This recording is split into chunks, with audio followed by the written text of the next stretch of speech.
हाय दोस्तों, कैसे हैं आप सभी। मैं डॉक्टर अनिल फिर से अपने यूट्यूब चैनल पर आप सभी का स्वागत कर रहा हूं और आशा कर रहा हूं सभी मेरे साथ मैनेजमेंट ऑफ मैन्युफैक्चरिंग सिस्टम की तैयारियों में लगे हुए हैं।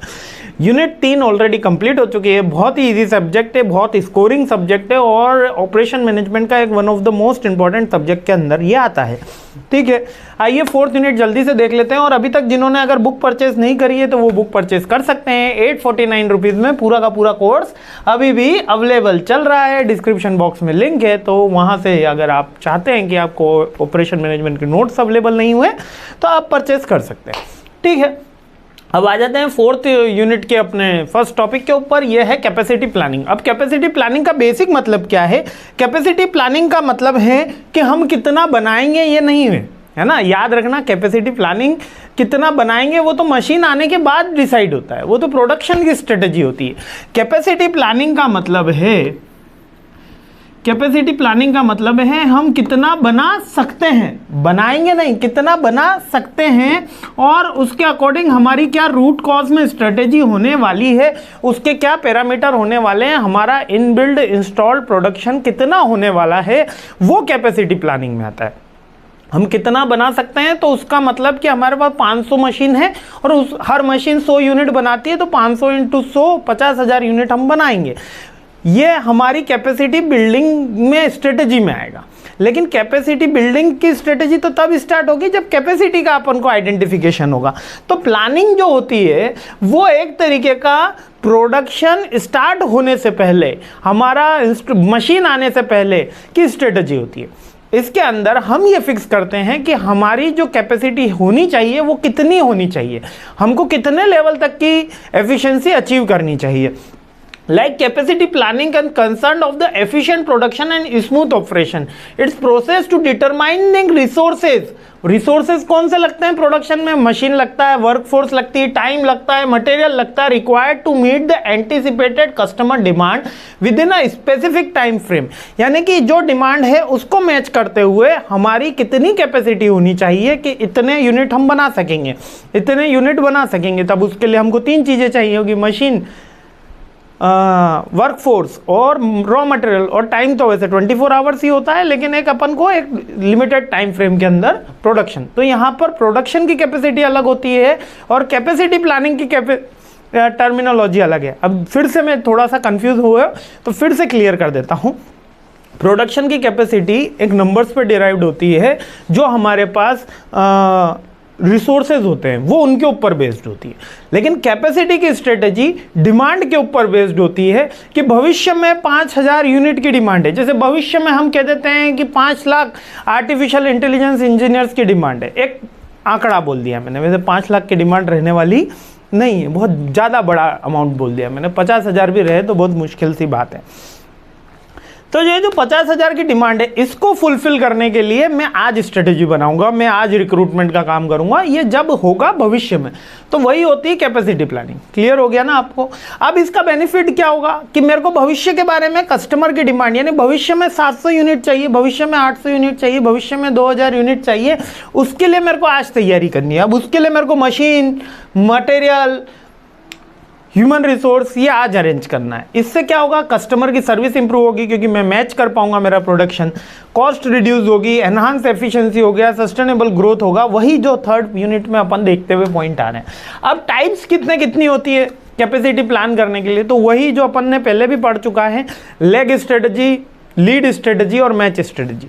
यहाँ पर ये डिमांड से संबंधित है। इससे पहले अपन ने प्रोडक्शन से देखा था, यहाँ पर डिमांड से संबंधित है। मैच स्ट्रेटजी क्या कहती है?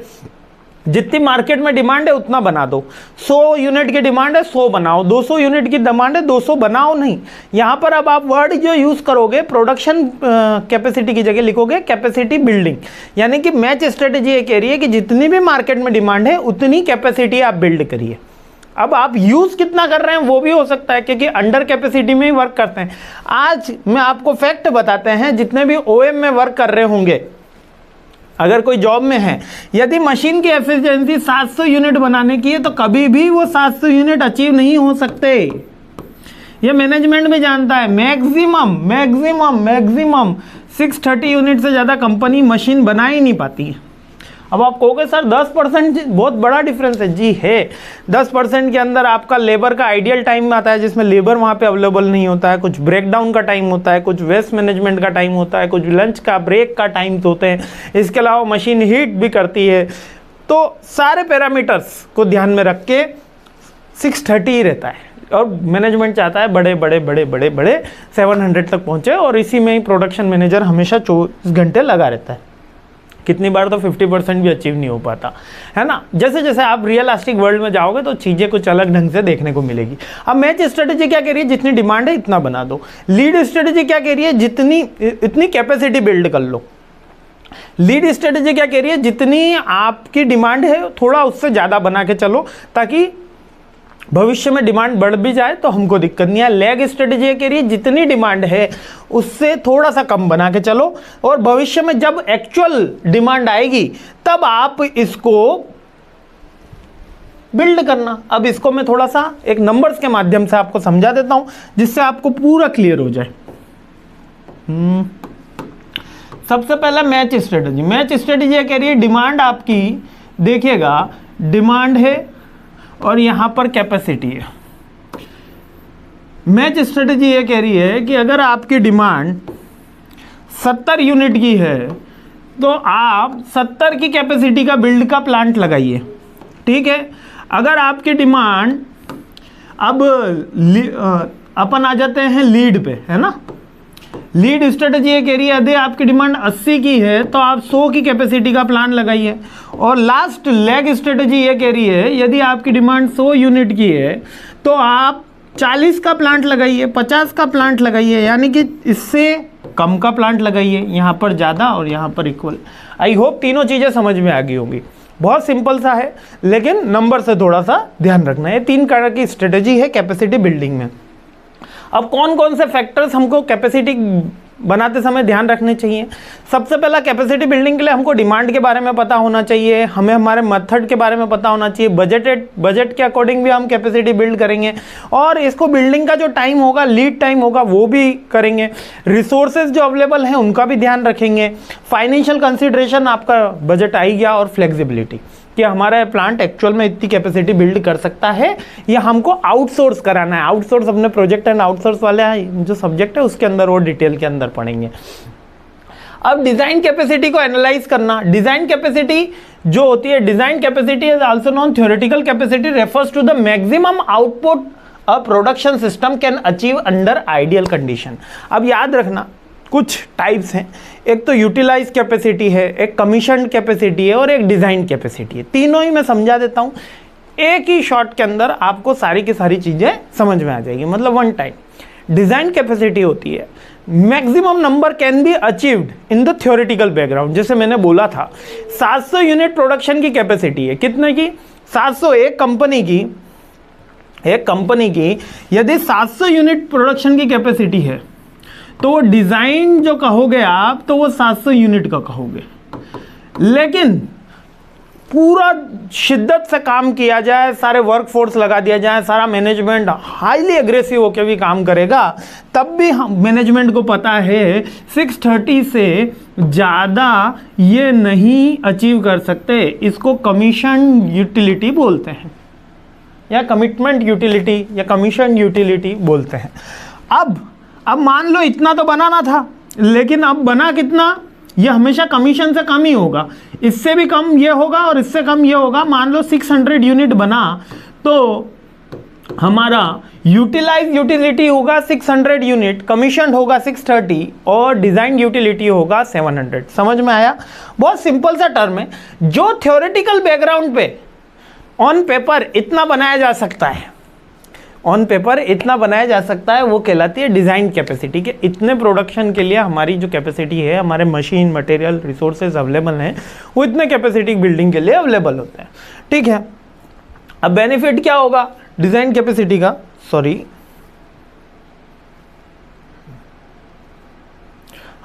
बेनिफिट क्या होगा? प्रोडक्शन को हम प्लान कर सकेंगे क्योंकि हमारे पास एक ओवरऑल फिगर आ गया है। इसके बाद हम कोई भी अगर प्रॉब्लम आती है, बोटलनेक्स आता है, तो उसको आइडेंटिफाई कर सकेंगे, बेंचमार्क हो गया 700, हमने एक स्टैंडर्ड फिक्स कर दिया और उसके अकॉर्डिंग हमने इन्वेस्टमेंट डिसीजन ले लिया।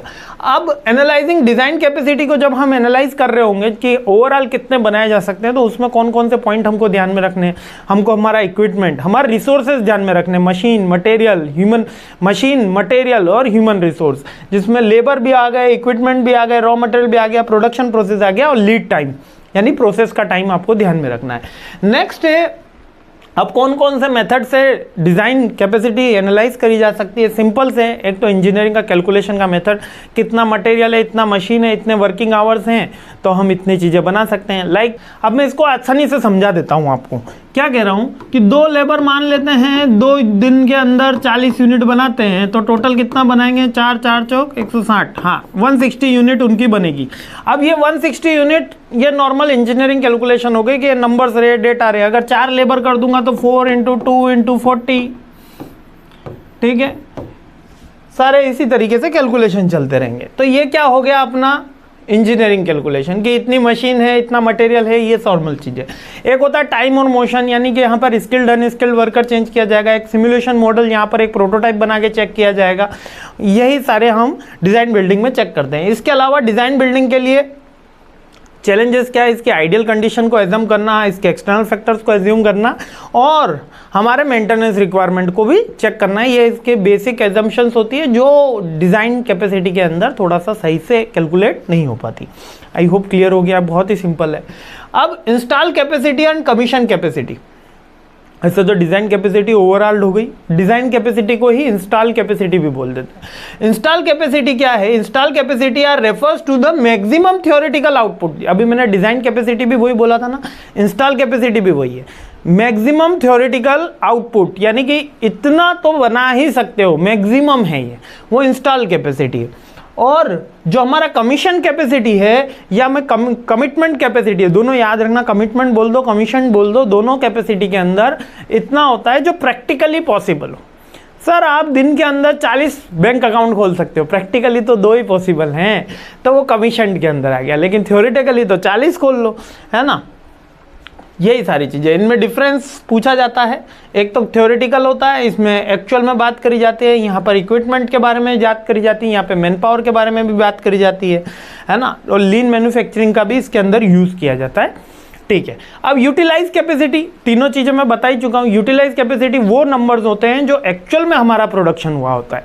इंस्टॉल कैपेसिटी तो जितना थ्योरेटिकल है, कमीशन कैपेसिटी जितना एक्चुअल में पॉसिबल है, और एक्चुअल में से भी जितना यूनिट हुआ, जैसे 700 हमने क्या बताया था इंस्टॉल कैपेसिटी, 630 क्या बताया था आपको इंस्टॉल कैपेसिटी के बाद अपना कौन सा आया था, कमीशन कैपेसिटी, वो 630 था। यूटिलाइज 600 का ही हो पाया तो वो यूटिलाइज कैपेसिटी में आ गया। वाइड्स मैटर, क्योंकि ये प्रोडक्शन चेक करने के लिए ज़रूरी होता है कैपेसिटी, है ना, यूटिलाइज कैपेसिटी, और इससे हम बेंचमार्किंग कर पाते हैं, अपने आप को कंपेयर कर पाते हैं कि जितना हमारी कमीशन थी, कैपेबल थे, हम उतना बना पाए नहीं बना पाए, जितना हमको यूटिलाइज करना चाहिए था नहीं कर पाए, कहाँ पे ब्रेकडाउन हुआ, कहाँ पे अच्छा वर्क परफॉर्म किया, यही सारी चीज़ें। और यूटिलाइज कैपेसिटी किन के ऊपर डिपेंड करेगी, हमारे लेबर के ऊपर डिपेंड करेगी, हमारे मटेरियल के ऊपर, हमारे मशीन के ऊपर, हमारे डिमांड के फ्लक्चुएशन के ऊपर और डिसीजन मेकिंग के ऊपर भी ये डिपेंड करती है। अब आगे बढ़ते हैं, नेक्स्ट टॉपिक आ गया है factors affecting productivity and capacity expansion of business strategies. अब जो एक्सपांशन करना है, यानी कि मेरे को आज 100 यूनिट बना रहा हूँ, कल उठ के मेरे को 150 बनानी है, उसके बाद 300 यूनिट, फिर 400 यूनिट, फिर 500 यूनिट, आज मेरे पास एक कंपनी, कल 10 करनी है, तो वो क्या है, अभी एक नहीं है, हाँ है ना, फर्म ही है हमारी, ठीक है। अब फैक्टर्स क्या है कैपेसिटी की, ये एक्सपांशन करने के लिए कौन कौन सी स्ट्रेटेजी जरूरी होती है। 2 ही फैक्टर है, एक तो इंटरनल और एक एक्सटर्नल। अब याद ही करवा देता हूँ, इतनी थ्योरी में नहीं समझाऊंगा, क्यों, क्योंकि बहुत इजी है, आप खुद ही ड्रॉ कर लोगे। इंटरनल फैक्टर और एक्सटर्नल फैक्टर। यदि अब ये सोचो कि मेरी एक शॉप है, मेरे को 5 दुकानें खोलनी है, एक शॉप है और मैं सोच रहा हूँ 5 शॉपें और खोल दी जाए और हम फ्रेंचाइजी दें, फ्रेंचाइजी नहीं देंगे, हम तो खुद ही खोलेंगे, ठीक है। तो इंटरनल और एक्सटर्नल फैक्टर। इंटरनल फैक्टर, मेरे पास क्या उतनी पीपल है, क्या उतनी पीपल का मतलब यहाँ पर लेबर भी आ गया और टॉप मैनेजमेंट में मिडिल मैनेजमेंट सारी चीज़ें आ गई, ठीक है। हाँ, क्या मेरे पास पीपल है, क्या मेरे पास उसके अकॉर्डिंग रिसोर्सेज हैं, क्या मेरे पास ज़मीन है, लैंड, लेबर, मशीनरी अवेलेबल हैं, वो इंटरनल फैक्टर में। फाइनेंशियली कंडीशन अवेलेबल हैं, मार्केट की अपॉर्चुनिटी आ गई तो वो एक्सटर्नल कंडीशन में आ गई। मार्केट की opportunity, legal factors, social factors, ठीक है, पॉलिटिकल फैक्टर्स, ये सारे एक्सटर्नल फैक्टर्स के अंदर आ जाते हैं। ये डिसाइड करते हैं कि मार्केट एक्सपांड किया जा सकता है कि नहीं किया जा सकता, ठीक है। एक्सटर्नल फैक्टर्स, रॉ मटेरियल की अवेलेबिलिटी, लीगल कंप्लायंसेस, और इसी के साथ यहाँ पर अपनी 4th यूनिट कंप्लीट हो गई। जी हाँ, 4th यूनिट कंप्लीट हो गई है। मस्त रहिए, खुश रहिए, मुस्कुराते रहिए, क्योंकि मैंने जल्दी से आपको 4th यूनिट मात्र 15-16 मिनट के अंदर कंप्लीट करा दी है। तो कैसा लगा आपको मेरा ये वीडियो? कहीं कोई आपको इशू रहता है फिर भी तो कमेंट करके मैसेज करिए, मैं जल्द से जल्द आपका रिप्लाई करूँगा, और इसका अंतिम प्रहार भी जल्दी ला रहा हूँ। जय हिंद।